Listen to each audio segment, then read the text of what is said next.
यो कोरियाको राष्ट्रिय कृषि सङ्ग्रहालय हो। अहिले भिडियोमा देखिएको दृश्य भर्टिकल फार्म हो, जसलाई सुपर आधुनिक खेती पनि भन्न सकिन्छ, जो परम्परागत खेतीका लागि पर्याप्त जमिनको आवश्यक पर्छ। तर भर्टिकल फार्ममा बिरुवालाई तलमाथि तल्ला मिलाएर बिरुवालाई हुर्काइन्छ।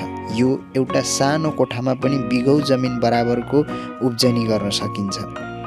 यहाँ बिरुवाहरू माटोमा होइन, पोषक तत्त्वमा मिसाइएको पानीको घोलमा बसिरहेका हुन्छन्, जसले गर्दा बिरुवाले सिधै फेदबाट खान प्राप्त गर्दछ र माटोबाट लाग्ने रोग वा किराहरूको कुनै पनि डर हुँदैन। अध्ययनका अनुसार यो प्रविधिले गर्दा खेतीमा 90% कम पानीको खर्च हुन्छ।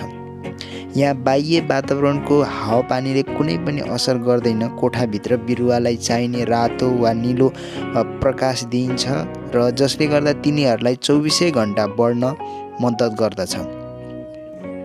साथै सेन्सरको माध्यमद्वारा भित्रको हावा र ओसलाई सधैँ सन्तुलन राख्दछ। यसले गर्दा 12 महिना एउटै गुणस्तरको तरकारी पनि फलाउन सकिन्छ। अझ रोचकको कुरा त यसलाई मानिसहरूले भन्दा पनि कम्प्युटर र सफ्टवेयरले चलाउँदछ। कति बेला पानी हाल्ने, कति बेला प्रकाश दिने भन्ने कुरा मोबाइलबाट नै नियन्त्रण गर्न सकिन्छ। भविष्यमा जलवायु परिवर्तन, सहरको बढ्दो जनसङ्ख्याको चाप वा युद्धका बीचमा पनि खाद्य सुरक्षा कसरी सम्भव छ भन्ने विषयको लागि एउटा महत्त्वपूर्ण प्राविधिक ज्ञान यहाँबाट हासिल गर्न सकिन्छ।